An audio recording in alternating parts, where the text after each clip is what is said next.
The sun rises over green fields, and the awakening of wildlife, farm animals, plants, and residents on this peaceful spring morning in New Old Henford. For as long as stories have been shared, and as far as the eye can see from this vantage point, the land has been worked by farmers, including the Watson family. Over the years, though, some of the original families have sold off parcels of land, but the quiet countryside has remained. Inheriting the family estate was always the plan for Thomas Watson. He was sent to Foxbury Institute to study the latest in agribusiness, and that is where he met Rami, who was working at Pepper's Pub. They had a whirlwind romance. He dropped out, and for a time they moved in with her brother's family in the Spice District of San Myshuno. The falling out between Thomas and his family was eventually resolved, and Thomas brought his wife and 2 daughters home to Henford. They lived in a small cottage. That one, right there. And Thomas continued his dream. The day that he would be in charge of the estate, he knew he needed to prove himself to his parents. But it was hard because they had lost their trust in him. So every morning he left before dawn to tend the small market crops. His parents didn't approve of Rami, whom they blamed for his quitting university, but they loved the grandchildren she gave them and were delighted when they discovered a 3rd one on their way. Their passing was both sorrowful and hopeful to Thomas. He had reconciled with them, restored some of their confidence, and provided 3 heirs to continue the family name. As the family settled into the large farmhouse,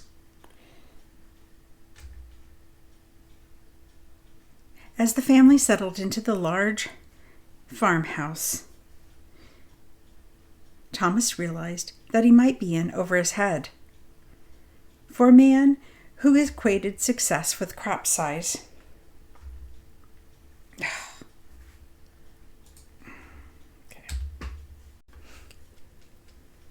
they lived in that small cottage. You can see it over there across the road. And Thomas knew that he needed to prove himself. He continued to dream of the day that he would be in charge of the family estate. So he had to prove himself to his aging parents, and he did try. Every morning he left before dawn to tend the small market crops that were what was all that was left of his family's estate. His parents didn't approve of Rami. No, they didn't. They continued to blame her for the reason that Thomas quit university. But they did love the grandchildren she gave them and were delighted when they discovered a 3rd one was on the way. Their passing was both sorrowful and hopeful to Thomas. He had reconciled with them, restored some of their confidence, and provided 3 heirs to continue the family name. As his family settled into the large farmhouse, Thomas began to realize he might be in over his head. For a man who equates success with crop size, Thomas is losing both his confidence and his family. While his wife, Rami, loves the country air, her feelings for her husband are stale, and the affections have wandered. The oldest of their 3 children, Rashida, feels trapped, preferring to dream of a future outside of Henford-on-Bagley, dreams that have sparked something between her and a kindred soul. The 2 youngest couldn't be more different from each other. Imran treasures the security of life at home, while Maira can be found bravely venturing out into the unknown. What Thomas had hoped would once bring his family together seems now to be tearing them apart. The stillness of the morning is shattered by broken crockery. Thomas and Rami have been fighting again. Thomas is stiff and sore from sleeping on the couch, which is now his regular place to sleep. And now that Rashida will be graduating in just a few weeks, the whole family feels a major change lies just ahead. Welcome to my new Let's Play.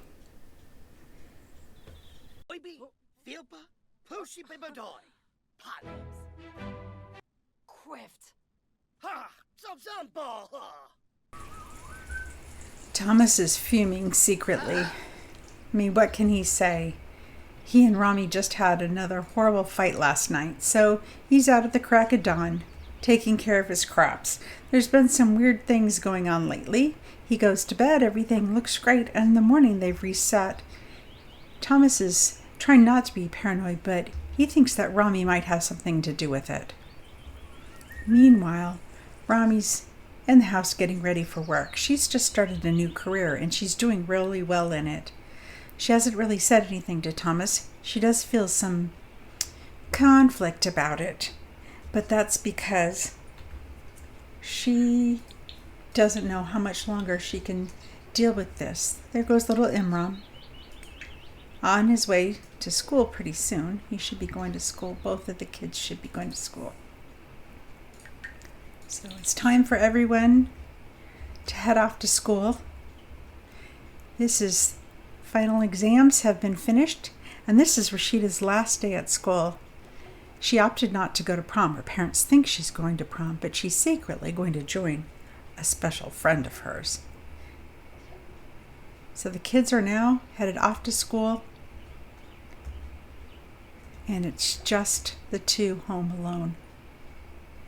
Thomas is doing what he usually does, which is spending time outside in the garden, tending the crops. He's trying to bring the family estate back to the way it looked. If you see, there's some fields around here. There's this one right across the way. Well, that he's thinking he might just sell off. There's another parcel of land over there that he might put some more crops in and really get the farm up and running the way it was. He remembers his dad talking about in his dad's childhood. So he's working hard on this, and as he's working, he's trying not to think about how upset he is at how life has treated him. It's time for Rami to head off to work. Now, she's a style influencer, and she's really been enjoying this career. Thomas doesn't have an idea of how much money she's making, but she's squirreling away what she can. So she's off, and some of the time she says she's coming home late. She has to work late. She's actually been secretly meeting someone. Today is a special day for Thomas, but it doesn't seem as though anyone remembers. It's Thomas's birthday. Young adulthood has ended for him, and now he's going to be entering adulthood. His life is getting shorter, and he's thinking, what has he done with his life? What has he done? He's spent all his better years with someone who doesn't really appreciate him. He has a daughter he doesn't get along with. She wants to leave. And then Maira. He just can't figure out Maira. They get along all right, but she just has her way of looking at things are so different from Thomas's. The one he feels like he can count on is his youngest son. Yes, Imran. The two of them get along really well.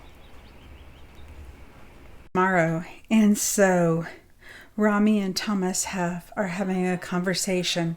Things just aren't working out very well with them. And Thomas is telling her, I know we just aren't getting along well, but I don't want to separate because of the kids. So what do you have in mind? And Rami's telling him, well, I was thinking there's a little cottage for rent in the village, and so maybe I'll just move there. Thomas didn't want to hear it, so he just kind of walked off. But Rami is going to go ahead and do that. She knows it's going to be the best thing for her, and it's not good for the kids to hear them fighting all the time. Rashida and Raul graduated from high school, and Rashida is a babysitter, and she received a promotion to daycare administrator, and she and Raul decided that they're going to get married. But because of the way the family has been fighting so much lately, and her family has issues with Raul, her mom does not like Raul at all, and there's some family history with his mom, they've decided that they're going to go ahead and elope. So Raul's come to get her. It's the middle of the night. She's told her parents, they've told her parents that they're getting married, and they're going to head off right now to get married. It's been quite a year that Maira has had.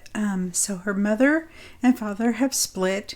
They haven't divorced, but she went with her mom because she wanted to be closer into town. So they have a little redo this.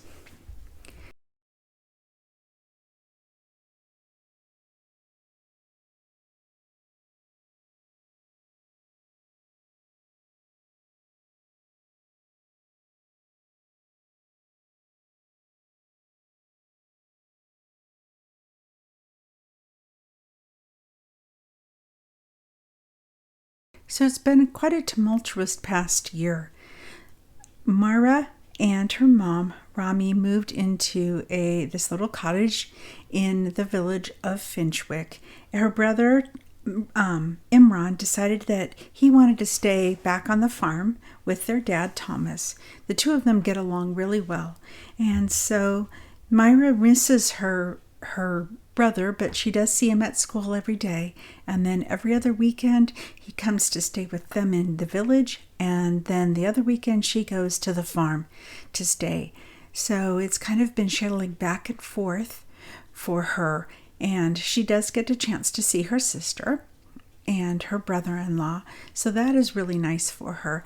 But Maira just doesn't feel like she has any good roots set down.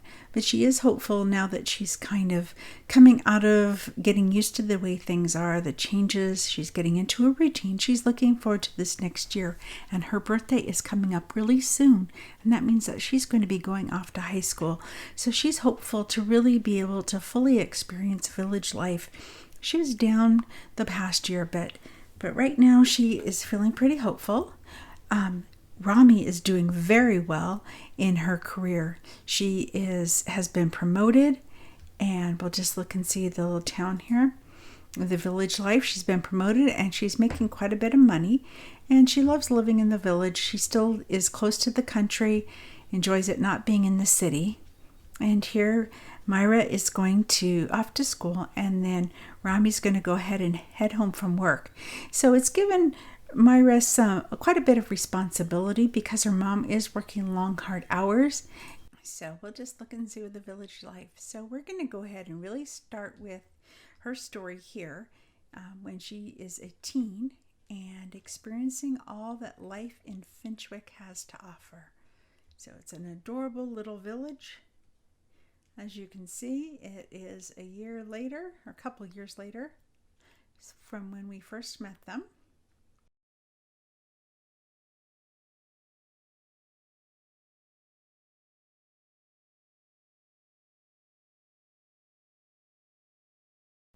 Maira finds that her mom helps her out with her homework, and she and her mom get along somewhat well.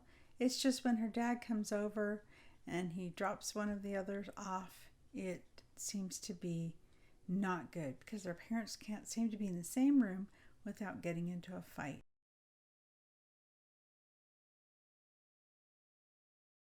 Imran is over this weekend, and Maira is making a blueberry pie, and they're going to enter it into Finchwick Festival that's going on. So Maira's saying, "This is how you do it." Yes, thanks so much for bringing the blueberries, Imran. So she's going to bake the pie, and then they'll go on over to the festival. That pie looks so good, sis. Let's go take it over to the contest right now. Maya's getting ready to submit her entry with her blueberry pie. She's going to do that. Let's see how she does. She's up against a fruit pie from Stephanie Tran. Anybody else going to do something? Who else is here? Right. Let's see. So she's stretching, and then here's she can't talk. Can she talk to these gnomes? Can't talk to these gnomes. Well, let's see what happens. You don't need to grill. Okay, and Rami's back. She is very angry because she's not fulfilling her dreams. Let's see what happens. Agatha Crumplebottom was Myra's faring friend today, and she brought this delicious cottage pie. So Myra's inviting her friends to see. So we're going to get it. It's prom. Prom is starting already.